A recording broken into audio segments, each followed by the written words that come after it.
सरू में आ गया है बहुत ही इंटरेस्टिंग ट्विस्ट। जी हाँ, आप आने वाले ट्विस्ट में देखने वाले हैं कि यहाँ पर जो सरू है अब उसे पड़ने वाला है वेद से एक चांटा, और वो भी सिर्फ और सिर्फ तारा की वजह से। जी हाँ, इस सब की जिम्मेदार कोई और नहीं, तारा ही है, क्योंकि तारा ने बहुत ही तगड़ा प्लान बनाया है। असल में होता कुछ ऐसा है कि घर पर जब बहुत सारे पंडित जी आए होते हैं तो यहाँ पर उनके लिए सात्विक खाना बनना होता है, जिसमें कि अब सरू बहुत ही मन से उस खाने को बनाती है। लेकिन यहाँ पर तारा उसके पास आती है और कहती है कि सरू, तुम कल वाली बात से अभी भी नाराज हो क्या?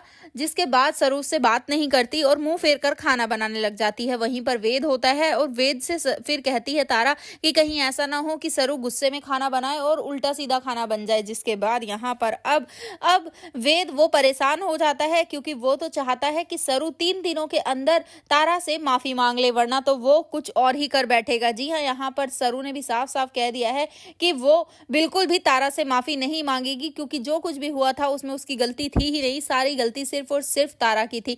जिसके बाद यहाँ पर वेद बहुत ही ज्यादा गुस्सा है सरू से और वो बिल्कुल भी उससे बात नहीं कर रहा है, सिर्फ और सिर्फ उसे इग्नोर कर रहा है। वहीं दूसरी तरफ अब जो सरू है उसने समझाने की भी कोशिश की थी कि जो कुछ भी हुआ था, अगर तुम पूरी चीजें देखते तो तुम्हें भी लगता है कि तुम्हारी माँ गलत है, लेकिन तुमने वो सब देखा नहीं, सिर्फ मुझ पर गुस्सा किया।